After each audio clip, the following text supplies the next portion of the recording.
స్వామి దండాలు స్వామి. నమస్కారం. ఏం సమస్య? ఏం లేదు స్వామి, మనకు సుట్ట తాగే అలవాటు ఉంది. సుట్ట అంటే మనకు ప్రాణము, అర్థమవుతుందా? ఆ సుట్ట తాగితే నా పెండ్లానికి సరిపోవడంలే. నా పెండ్లా ఒప్పుకునేటట్టు ఏమన్నా మందులుంటే ఇయ్యింది, ఆ వాసన ఆమెకు పడేటట్టు ఏమన్నా మందులుంటే ఇయ్యింది. నువ్వు చుట్ట తాగి మీ పిల్లలకు నచ్చకపోతే ఆమెకు మందులు ఇవ్వాలా? ఫస్ట్ నువ్వు చుట్ట మానేయచ్చు కదా. ఏం స్వామి నువ్వు, నేను చుట్ట మానేయాలా? చుట్ట మానేస్తే ఈ ప్రపంచం ఏమైపోతుంది తెలుసా? ఎన్ని సంవత్సరాల నుంచి తాగుతున్నావు చుట్ట?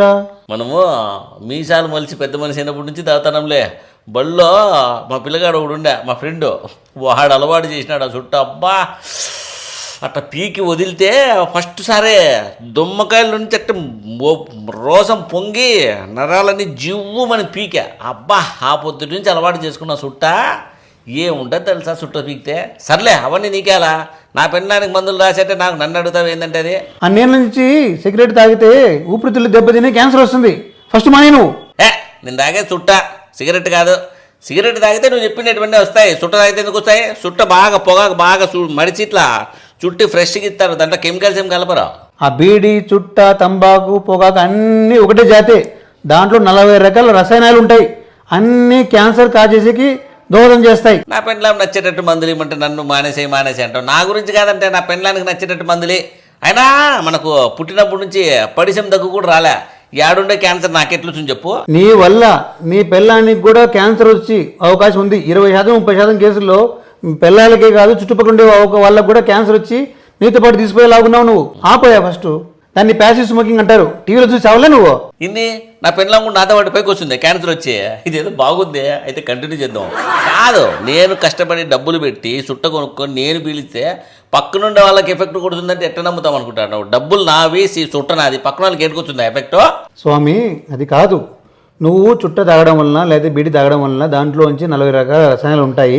అవి నీ ఊపిరితిత్తులోకి పోయి రసాయనాల వల్ల ఎఫెక్ట్ వల్ల జీన్స్ లో మార్పులు వస్తాయి. దాని వల్ల క్యాన్సర్ వచ్చే అవకాశాలు ఉంటాయి. జీన్స్ లో మార్పులా? నా కొడుకు జీన్స్ ప్యాంట్ కొనుక్కున్నాడే, దాంట్లో ఏం మార్పులు ఏం రాలే చుట్ట తాగితే. ఆ జీన్స్ కాదు, మన కణాల్లో జీన్స్ ఉంటాయి. చుట్టు తాగడం వల్ల ఆ రసాయనం వల్ల ఆ జీన్స్ లో మార్పులు జరిగి క్యాన్సర్ వస్తుంది. ఫస్ట్ మానే నువ్వు. ఏం సామి, నా ఊపిరితిత్తుల్లో పోయి ఒక్కొక్క కణంలో జీన్స్ దెబ్బతిని క్యాన్సర్ వచ్చిందా? నా ఊపిరితిత్తు లేదనుకుంటువే.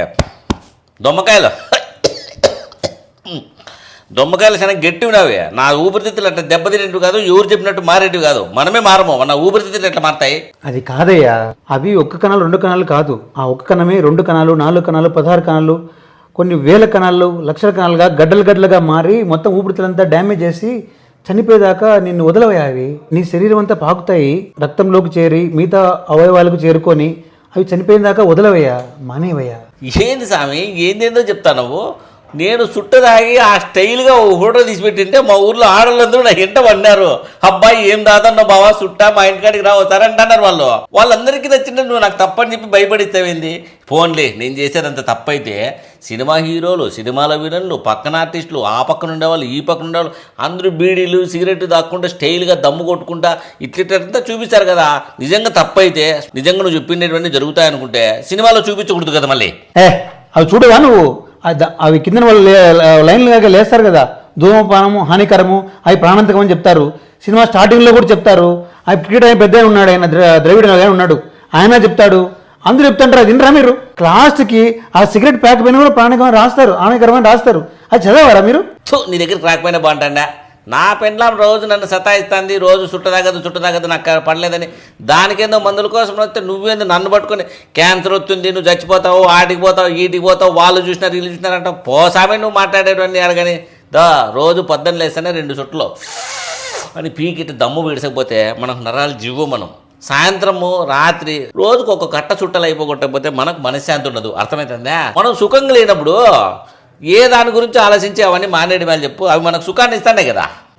చెప్తే అర్థం కాలే? అది సుఖం కాదయ్యా, అదొక ప్రాణాంతకమైన అలవాటు. దానివల్ల 70 ఏళ్ళు బతకాల్సి 40 ఏళ్ళు బతికి పోతున్నావు. మనిషి లాస్ట్లో ఇబ్బంది పడతావు, డబ్బులన్నీ పోగొట్టుకుంటావు, జీవితం నరకమయ్యా. ఏం సమయం నువ్వు చెప్పేటువంటి అంటే 70 ఏళ్ళకి పోల్సిన 40 ఏళ్ళకి పోతానా? నాకు భయం అవుతుంది. కాదు స్వామి, అది శరీరంలో ఎట్లా దెబ్బతీస్తే చెప్పు స్వామి. నాకు తెలిసిన వాళ్ళందరికీ చెప్తాను. నా ఫ్రెండ్స్ అందరూ ఉన్నా, మా ఊర్లో మా చుట్ట ఫ్రెండ్స్ ఉన్నారు 10 మంది ఉన్నారు. రోజు 10 మంది ప్రతిరోజు సిగరెట్లు తాగుతాం. వాళ్ళు కూడా నాతో పాటు చచ్చిపోతారేం పాపము. ఎట్లా జరుగుతుందో చెప్పు స్వామి నాకు. నేను అది పోయి చెప్తాను వాళ్ళకి ఎట్లా గట్లా. నువ్వు చుట్టలు తాగుతున్నావు కదా, ఆ చుట్టలో కెమికల్స్ ఉంటాయి కదా, ఆ ఊపిరితిత్తులు పోయి కొద్దిగా తాగిన ప్రతిసారి పొద్దున 2, రాత్రి 2, మరుసటి రోజు తాగిన కదా ఆ రసాలన్నీ ఊపిరితిత్తులోకి పోయి అవన్నీ పేరుకొని పోయి అక్కడ ఉండే కణాలన్నీ చెడిపేసి గడ్డలు గడ్డలుగా మారి నీ ఊపిరితిత్తుల్ని ఈ రక్తాన్ని మొత్తం అంత చెడుగా మార్చేసి నీ ప్రాణాన్ని హరిస్తాయి. అమ్మయ్యా భయం, నేను చచ్చిపోతాడా సమయం మీరు ఇక్కడ? భయపడాల్సిన అవసరం అయితే లేదు. ఎందుకంటే ఇప్పటికైనా మేల్కుంటే నువ్వు ఆపడం వల్ల 6:30కి మేల్కుంటా స్వామి. రోజు పొద్దున్నే 5:30 కల్లా మేల్కోకపోతే కాదయ్యా, మేల్కొని చెంబు పట్టుకోకపోతే స్వామి ఆ మేలుకోవడం కాదు. ఇంకేం స్వామి? చుట్టలు ఆపాలా, చుట్టలు ఆపాలా స్వామి? ఆపాలా. నా చుట్టపురాలు ఒప్పుకోదేమో. నువ్వు మారి నీ ఫ్రెండ్స్ ని అందరినీ మార్చాల్సిన అవసరము నీ బాధ్యతగా నేను చెప్తున్నా. ఇప్పుడు టెస్టింగ్లు చేసుకుంటే బయటపడుతుందా? బయటపడితే మందులు గిందులు ఏమైనా ఉన్నాయా? ఎక్కువ భయపడుతుంది నువ్వు. ఇప్పుడు బయటపడితే నా పరిస్థితి ఏం చేస్తారు స్వామి? క్యాన్సర్ అనేవాడి నుండి ఏం చేస్తారు స్వామి? అనుమాన స్థితిలో ఉన్న వాళ్ళందరినీ వాళ్ళకు కొన్ని టెస్టులు చేస్తాం. దాంట్లో ఉందనిపిస్తే కరెంట్ పెడితే తగ్గిపోతుంది. ఇది కరెంట్ పెడతారా? కరెంట్ శాఖతో చంపేటట్టున్నావు క్యాన్సర్ కంటే ముందు నువ్వు. మీకు కూడా కరెంట్ అంటే కరెంట్ కాదురా, రేడియో థెరపీ అది. అమ్మయ్యా కరెంట్ కదా, రేడియోనా? అంటే రేడియోలో పాటలు వింటే తగ్గిపోతుంది స్వామి. నేను రోజు పొద్దున్న లేస్తేనే 4-5 పాటలు వింటాను. మధ్యాహ్నం పెద్దమ్మ ఆ వంట ఎట్లా చేయాలవన్నీ ఉంటాయి చూడు, అదంతా వింటూ రేడియోలో, దానికి తగ్గిపోతుందా? సంబంధం లేకుండా మాడుతున్నావా? ఒక మాట చెప్తే దానికి ఏదో ఒకటి పీక్తో లాగుతావే. రేడియో థెరపీ అంటే అదొక రేడియేషన్, అంటే మన సిటీ స్కాన్ ఎంఆర్ఐ లాగా దాని కింద పెడితే ఆ మిషన్లు, కొత్త మిషన్, అడ్వాన్స్ మిషన్లు అవి, దాని కింద పెడితే తగ్గిపోతుంది. రేడియో అంటే పాటలు కాదు. ఎక్కడ చూస్తారు స్వామి మాకు? మిషన్ కింద పెడతారా స్వామి నన్ను? అమ్మయ్య అట్లా పెడితే దాని బరువు అంతా నా మీద పడదా? రేడియో థెరపీ అంటే కరెంట్ కాదు, రేడియోలు కాదు, ఇంకోటి కాదురా. దాంట్లో చిన్న సూక్ష్మమైన తరంగాలు మన శరీరంలోకి ప్రవేశించి మన శరీరంలోని ఈ క్యాన్సర్ కణాలని చంపేసి మనం ఆరోగ్యవంతులుగా తయారు చేస్తాయి. అది పొరపాటున క్యాన్సర్ కణాలు కాకుండా మనల్ని చంపితే? అవి చంపే అవకాశమే లేదురా. ఏం కాదు కదా స్వామి? ఏం కాదు. మొత్తానికి సిగరెట్ మానేమంటావు నన్నే? ఖచ్చితంగా మానేయాల. సరేలే, నా పెండ్ల మీద నా మంచి కోసం చెప్పింటది. సరే సమయం వస్తానైతే. నువ్వేం ట్రీట్మెంట్ రాసిలే కదా, నాకు టోకెన్ నేను ఇచ్చే స్వామి. నేను పోతాను మా ఊరికి, పోతా కొద్దిగా చికెన్ అన్న తీసుకొని పోతాను నీ పేరు మీద. టోకెన్ ఇవ్వని చెప్పు స్వామి. చెప్పు స్వామి అట్లా. అప్పుడు నీకు ఇచ్చేసేమ్మా, తీసుకొని పో స్వామి, తీసుకొని పో. కానీ ప్రశాంతంగా. నిజంగా నువ్వు ముక్కు స్వామి కాదు స్వామి. నా ఆరోగ్యం కోసం పెద్దవాడి నువ్వు ఇంతసేపు మాట్లాడుతూ వీళ్ళు మీ గురువులా? మా గురువులు స్వామి. వీళ్ళ రామచంద్ర మిషన్ ఆయన వల్లే మనకు అంత ఇంత కొద్దిగా వాళ్ళ వల్లే నువ్వు మనిషిలాగా మారినట్టున్నావు. నమస్కారం స్వామి. సో వాళ్ళు ఉన్నారు స్వామి వీళ్ళు. సరే స్వామి, వాళ్ళకు కూడా నా ప్రణామాలు చెప్పు. వస్తాను స్వామి. నా ఫ్రెండ్స్ అందరితో చుట్టమా అనిపించేస్తాను. వాడు నారిగా డబ్బులు ఇల్లు 1500, వాడు చచ్చిపోతాడు అనుకుంటే నీ దగ్గర తీసుకొస్తా. ఆ మిషన్ కింద ఎందుకు పెట్టి ఎక్కించు రేడియో థెరపీ. డాక్టర్లు ఉన్నారు కదా గవర్నమెంట్ హాస్పిటల్, డాక్టర్లు దినకర్ సార్ చాలా మంది ఉన్నారు, వాళ్ళు చూసుకుంటారు, ఇబ్బంది లేదు. వస్తా.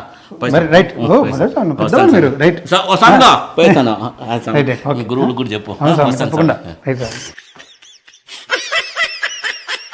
అందరికీ నమస్కారం. అబ్బా టీవీ ప్రేక్షకులందరికీ శుభోదయం. ఈరోజు రేపు మొన్నాడు అనగా ఫిబ్రవరి 4, 5, 6 ఈ ప్రపంచ క్యాన్సర్ దినోత్సవం సందర్భంగా క్యాన్సర్ మీద అవేర్నెస్ తీసుకురావడానికి, క్యాన్సర్ వల్ల ఎంతమంది చనిపోతున్నారు, చాలామంది చెడ్డ అలవాట్లకు లోనై ఈ క్యాన్సర్లని తెచ్చుకొని బాధపడి చనిపోతున్నారు అనమాట. వాళ్ళందరికీ ఈ అవేర్నెస్ తీసుకురావడానికి ఈ ఫన్నీ వీడియో రూపంలో మీకు చెప్పడం జరిగింది. కానీ క్యాన్సర్ అనేది మన శరీరంలోకి వస్తే చాలా ప్రాణాంతకంగా ఉంటుంది. వీధిన పడేది ఒక కుటుంబం మొత్తం వీధిన పడుతుంది. ఎందుకంటే ఆర్థికంగా దెబ్బతింటారు, ఆరోగ్యపరంగా దెబ్బతింటారు. ప్లస్ వాళ్ళ ఆరోగ్యం లేకపోతే, ఇంటి కుటుంబ పెద్ద లేకపోతే ఆ కుటుంబం చిన్న భిన్నమవుతుంది. ఇవన్నీ కూడా మీకు ఎడ్యుకేట్ చేయడానికి మేము రకరకాల ప్రయత్నాలంతా చేస్తున్నారు. గవర్నమెంట్ ఇంకా ఎక్కువ తీసుకుంటుంది ఈ ఇనిషియేటివ్ అంతా కూడా. సో గవర్నమెంట్ చేస్తున్న ఈ ప్రోగ్రాంలో భాగంగా మేము ఈరోజు అబ్బా టీవీ తరఫున ఈ ప్రోగ్రాం చెప్పడం జరిగింది. మన సారు రేడియేషన్ ఆంకాలజిస్ట్, అంటే ఎండి రేడియేషన్ ఆంకాలజిస్ట్. మీ గురించి ఇంట్రడక్షన్ ఇచ్చుకొని ప్రజలకు మీ మెసేజ్ ఏమి ఇస్తారు ఏంటి? అబ్బా టీవీ ప్రేక్షకులకి నమస్కారము. వరల్డ్ క్యాన్సర్ డే దినోత్సవంలో భాగంగా ఫిబ్రవరి 4 దినోత్సవంలో భాగంగా ఇటువంటి స్కిట్ చేయడం జరిగింది. ఇందులో ముఖ్య ఉద్దేశం ఏమంటే ప్రజలకి క్యాన్సర్ గురించి అవగాహన కల్పించడం కోసము ఇటువంటి చేయడం జరిగింది. ఇందులో ముఖ్యంగా ఏంటంటే ఎక్కువ క్యాన్సర్స్ మగవాళ్ళలో తీసుకుంటే ఊపిరితిత్తుల క్యాన్సర్ మొదటిగా ఉన్నది, ఆడవారిలో బ్రెస్ట్ క్యాన్సర్ మొదటిగా ఉన్నది. ఇవన్నిటి క్యాన్సర్స్ని, మోస్ట్ ఆఫ్ ది క్యాన్సర్స్ని మనము ట్రీట్ చేయగలము అండ్ రాకుండా నివారించగలము. కొన్ని క్యాన్సర్స్ని మొదటి దశల్లోనే మనం కనుగొనగలము. ముఖ్యంగా మగవారిలో ఊపిరితిత్తుల క్యాన్సర్లు, నోటి క్యాన్సర్లు ఇవి ఎక్కువగా ఉంటాయి. చెడు అలవాట్లు బారిన పడిన వాళ్ళలో ఇటువంటి క్యాన్సర్లు ఎక్కువగా ఉంటాయి. దీని ముఖ్య ఉద్దేశం ఏంటంటే ఇటువంటి చెడు అలవాట్లకు దూరంగా ఉండవాలని, అది మన ముఖ్య ఉద్దేశం. ఈ ఉద్దేశాన్ని అందరికీ తెలియజేయడం కోసము ఇవి మనము చేయడం జరిగినది. అంతేకాకుండా కొన్ని రకాల క్యాన్సర్స్ని, అంటే బ్రెస్ట్ క్యాన్సర్స్ని, సర్వైకల్ క్యాన్సర్స్ని మనం తొలి దశలోనే కనుగొనవచ్చును. తొలి దశలో కనుక్కోవడం వల్ల మనకు ఉపయోగం ఏంటంటే దానికి మంచి ట్రీట్మెంట్స్ అవైలబిలిటీ ఉంటాయి. తొందరగా మనం ట్రీట్మెంట్ చేసుకుంటే ఎక్కువ కాలం బతకవచ్చు. కొంతమంది 70-80 సంవత్సరాలు కూడా బతికిన వాళ్ళు చాలామంది మనకి ఓపీకి వస్తున్నారు. 6 నెలలకు ఒకసారి, సంవత్సరానికి ఒకసారి చెకప్ చేసుకొని పోతూ ఉన్నారు. చాలా హ్యాపీగా వాళ్ళు వాళ్ళ జీవితాన్ని గడుపుతున్నారు. అంతేకాకుండా ఇంకొంతమంది వ్యాధి నిర్ధారణ అయినా కూడా ఏదో నాటు మందు అవి ఇవి తీసుకొని స్టేజ్ ముదిరినాక మళ్ళీ హాస్పిటల్కి వచ్చి మీరే ఏదో ఒకటి చేయండి, మీరు చెప్పినట్లు వింటాము, ఇట్లాంటివన్నీ చెప్తారు. మీరు ఇక్కడ గమనించవలసింది ఏంటంటే తొలి దశలో ఉంటే మనం బాగా నయం చేసేదానికి ఎక్కువ అవకాశాలు ఉంటాయి. స్టేజ్ దాటితే స్టేజ్ 4 కానీ మెటాస్టాటిక్ డిసీజ్ అంటే అన్ని భాగాలకు పాకిన తర్వాత మనకి వస్తే అటువంటి పేషెంట్లని క్యూర్ చేయడం అనేది చాలా ఇబ్బందిగా ఉంటుంది డాక్టర్లకి, అండ్ పేషెంట్కి కూడా చాలా వ్యయ ప్రయాసాలతో కూడుకున్నది. అంతేకాకుండా దాని ఖర్చు కూడా చాలా ఎక్కువగా ఉంటుంది. అది దాన్ని మనం భరించలేము. అందుకోసమే నాటు మందు ఇట్లాంటి వాటికి జోలికి పోకుండా ఎవరైతే వ్యాధిని తొలి దశల్లో కనుక్కుంటారో వాళ్ళు తొందరగా సైంటిఫిక్ మెడిసిన్లో ఏది చెప్పబడిందో అటువంటి వైద్యాలు తీసుకుంటే నయం అయ్యే అవకాశాలు ఎక్కువగా ఉన్నాయి. అంతేకాకుండా సర్వైకల్ క్యాన్సర్కి చిన్నపిల్లల్లో 9 నుంచి 14 సంవత్సరాల బాలికలకి హెచ్పివి వ్యాక్సిన్ అనేది ఇవ్వడం జరుగుతుంది. దీనివల్ల సర్వైకల్ క్యాన్సర్ని మనం రాకుండా నివారణ చేయొచ్చు. ఇది డెవలప్డ్ కంట్రీస్ అంటే అమెరికా ఇటువంటి దేశాల్లో మంచి ఫలితాలను వాళ్ళు రాబడుతున్నారు. సో ఇండియాలో కూడా ఇది ఇమ్యునైజేషన్ షెడ్యూల్లో చేర్చడం జరిగినది. దాని ప్రణాళికలు కూడా జరుగుతున్నాయి మెల్లగా. ఈ వ్యాక్సిన్స్ మనకు అందుబాటులో ఉన్నవి. ప్రతి మెయిన్ సిటీస్లో, ఈవెన్ అనంతపూర్లో ఇక్కడ అంతా అందుబాటులో ఉన్నవి. అది మీరు గ్రహించాలి. సర్వైకల్ క్యాన్సర్ అనేది second most common cancer. Breast cancer తర్వాత స్త్రీలలో సర్వైకల్ క్యాన్సర్ ఎక్కువగా వస్తున్నది. దాన్ని మనం ముందుగా గుర్తించేదానికి ప్యాప్స్మియర్ అనే టెస్టు అందుబాటులో ఉన్నది. అది మన గవర్నమెంట్ హాస్పిటల్లో చేస్తారు. అంతేకాకుండా బ్రెస్ట్ క్యాన్సర్ని ముందుగా గుర్తించేదానికి లేదా తొలి దశలలో కనుక్కోవడానికి మ్యామోగ్రామ్ కానీ అల్ట్రాసౌండ్ కానీ చేస్తారు. అది కూడా మన క్యాన్సర్ హాస్పిటల్లో అవైలబిలిటీ ఉన్నవి.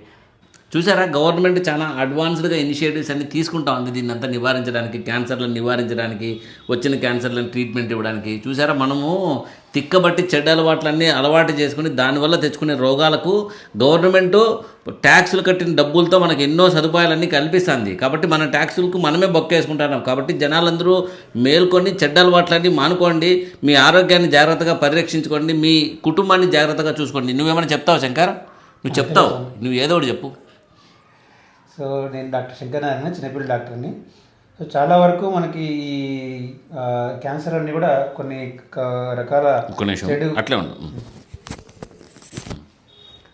రకాల చెడు లక్షణాల వల్ల ఎక్కువ వస్తుంటాయి. వాటిని మనం గమనించుకొని చాలా వరకు మనకు తెలిసినవి ఉంటాయి. అందులో కూడా ఈ సిగరెట్టు, పొగాకు కాకుండా కొన్ని రకాలుగా ఆహారం నియమాలు పాటించుకొని, సో మంచి ఆహారము, మంచి వ్యాయామం, తర్వాత మంచి నిద్ర, ప్లస్ ఈ కొన్ని వాతావరణంలో మార్పులను గమనించుకొని వాటిని మనము సమూలంగా మార్పులు సాధించి దాన్ని తగ్గించడానికి ప్రయత్నం చేయాలా. అన్నిటికంగా పీడియాట్రిషియన్ నేను చెప్పడం ఏంటంటే వ్యాక్సినేషన్ కూడా అందుబాటులో ఉంది. తప్పకుండా మీ పిల్లలందరికీ కూడా వేయించాల్సిందిగా మనవి. Thank you.